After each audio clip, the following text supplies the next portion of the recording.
नमस्ते दोस्तों, स्वागत करता हूँ आप सबके नए वीडियो में। और आज के वीडियो में हम जानने वाले हैं एक नई वैकेंसी, बेहतरीन वैकेंसी के बारे में, जिसका कि क्वालिफिकेशन लेवल इतना कम है कि 12 लेवल पे क्वालिफिकेशन है इसकी, आपको बता दूं। और इसका पोस्ट भी है, हर स्टेट में पोस्ट है, ऑल इंडिया वैकेंसी है ये, और हर स्टेट में पोस्ट है।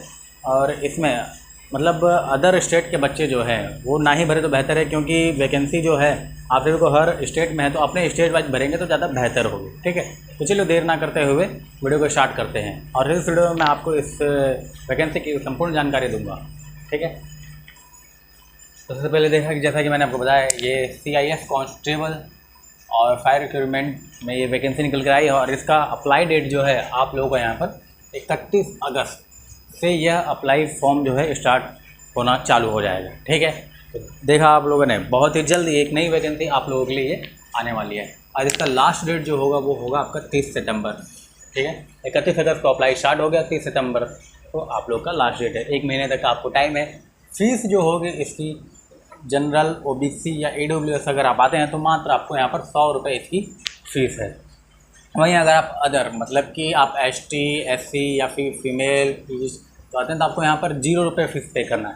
तो आपको सिर्फ अपना एफर्ट लगाना है। ठीक है, और एज लिमिटेशन की बात करें तो एज जो होगा आपका काउंट जो होगा, ठीक है, वो आपका 30 सितंबर 2024 से काउंट होगा, जो कि होगा आपको मिनिमम मान लीजिए 18, मैक्सिमम जो आपका 24। ठीक है, अब इसमें आपका रिलैक्सेशन जुड़ जाएगा, 18 मिनिमम है और 24 जो है आपका 23 साल जो है आपका मैक्सिमम है। रिलैक्सेशन आपका OBC में जुड़ जाएगा 3 साल का, ST SC से आपको यहाँ पर 5 साल का रिलेशन जुड़ेगा। ठीक है, अब हम यहाँ पर आपको डेट बाई भी बता देता हूँ मैं आपको। ठीक है, ताकि कैंडिडेट्स को कन्फ्यूजन कोई ना हो, तो उनको डेट बाई में आपको यहाँ पर बता दे रहा हूँ। जैसा कि आप मान लीजिए जनरल से हैं, ठीक है, तो आप यहाँ पर अगर आपका डेट ऑफ बर्थ 1/10/2001 से 2006 के बीच में है, ठीक है, मतलब 2001 से 2006 के बीच में है, तो आप इसे अप्लाई कर सकते हैं। ठीक है, OBC वाले जिनको कि 3 साल का रिलेशन मिला हुआ है, उनका 1998 से लेके और 2006 के बीच में है डेट ऑफ बर्थ, तो उसके लिए अप्लाई कर सकते हैं। ठीक है, और वहीं ST SC से आप यहाँ पर आपको 1996 से 2006 के बीच में है वो, तो इसके लिए आप अप्लाई कर सकते हैं। ठीक है, मैंने डेट वाइज भी आपको बता दिया कि आपको कन्फ्यूजन ना हो, क्योंकि कमेंट्स में बहुत सारे बच्चे जो हैं वो पूछते हैं कि मतलब ये मेरा डेट ऑफ बर्थ ये है तो मैं इसके अप्लाई कर सकता हूँ कि नहीं, कैपिटेबल होना नहीं। तो मैंने आपको यहाँ पर क्लियरली कर दिया। ठीक है, क्वालिफिकेशन जैसा कि मैंने आपको यहाँ पर बताया, योग्यता जो होगी आपको यहाँ पर, अगर आपने 12 पास कर रखा है, ठीक है, वो भी साइंस से, ठीक है, ये बात आप ध्यान रखें। अगर 12 में आपने साइंस लिया हुआ था, अगर अपने 12 में आपको साइंस है, तो आप इसके लिए अप्लाई कर सकते हैं। ठीक है, सैलरी अगर मैं इसकी आपको लास्ट में बताऊँगा। ठीक है, और पोस्ट की अगर हम बात करें तो पोस्ट यहाँ पर देखें आप, यहाँ पर पोस्ट जो है 1130 पोस्ट का टोटल। ठीक है, वो भी हर स्टेट वाइज है, वो भी मैं आपको बता दूंगा। पहले हम यहाँ पर कैटेगरी वाइज जान लेते हैं। ठीक है, 1130 पोस्ट है, जो कि टोटल जनरल में आपका यहाँ पर 466 पोस्ट है। OBC में है आप यहाँ पर 236 पोस्ट OBC के लिए, AWS के लिए यहाँ पर 114 पोस्ट है, ST के लिए 161 है और SC के लिए 153 है। ठीक है, और यहाँ स्टेट वाइज की अगर मैं बात करूँ तो आपको उसका जो है यहाँ पर अपने स्क्रीन पर आप देख सकते हैं।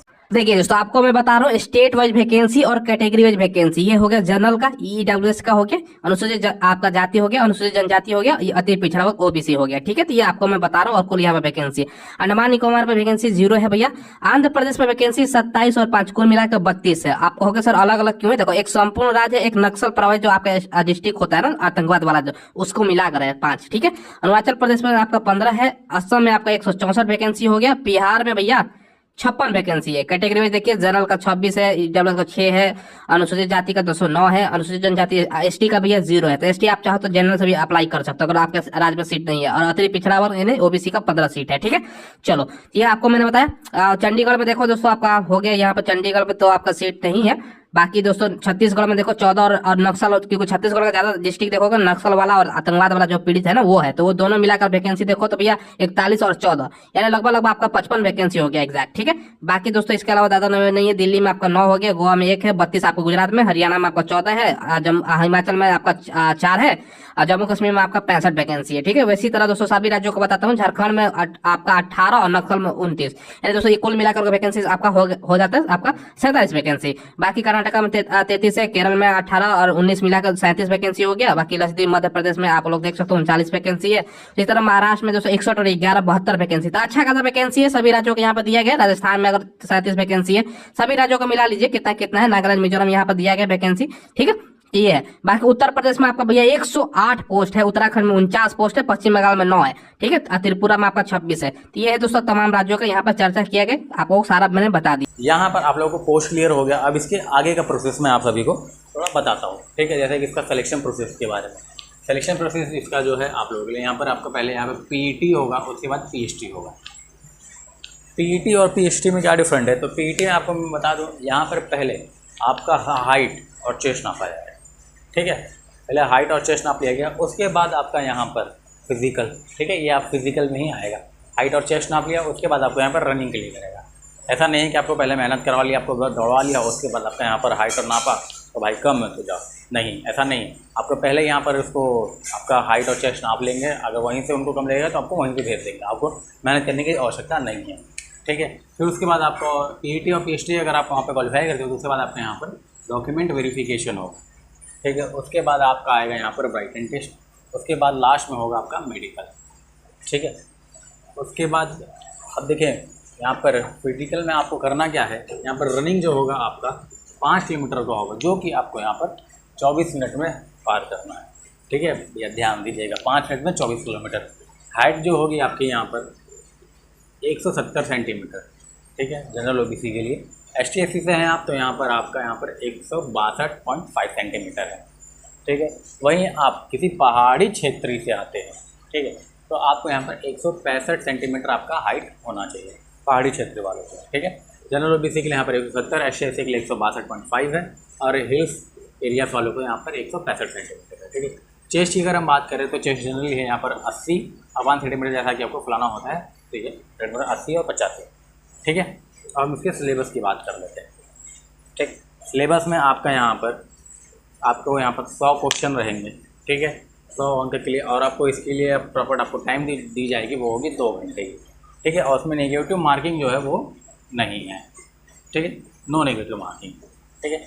सब्जेक्ट अगर हम जान लें तो सब्जेक्ट जो है आपका GK GS से है आपका यहाँ पर 25 क्वेश्चन, रीजनिंग से आएंगे आपके 25 क्वेश्चन, मैथ से आएंगे आपके 25 क्वेश्चन, और इंग्लिश से आएंगे आपके 25 क्वेश्चन, ठीक है, ये होगा। अब मैं आपको यहाँ पर कुछ डॉक्यूमेंट के बारे में बता देता हूँ जो कि आपको बेहद ज़रूरी है, ठीक है। डॉक्यूमेंट में आपको लगेगा यहाँ पर 10 और 12 का आपका मार्कशीट और सर्टिफिकेट, ये बोथ आपका होना ज़रूरी है, ठीक है। उसके बाद आपका यहाँ पर रेसिडेंटल लगता है, ठीक है, निवास प्रमाण पत्र। उसके बाद आपका यहाँ पर कास्ट, ठीक है, ये चीज़ आपका लगना कंपल्सरी है, तो आप इसको डॉक्यूमेंट जो है इसका बेहतर तरीके से आप अभी से ही बनवा लें, ठीक है। डॉक्यूमेंट में आपको ये अनिवार्य है, ठीक है।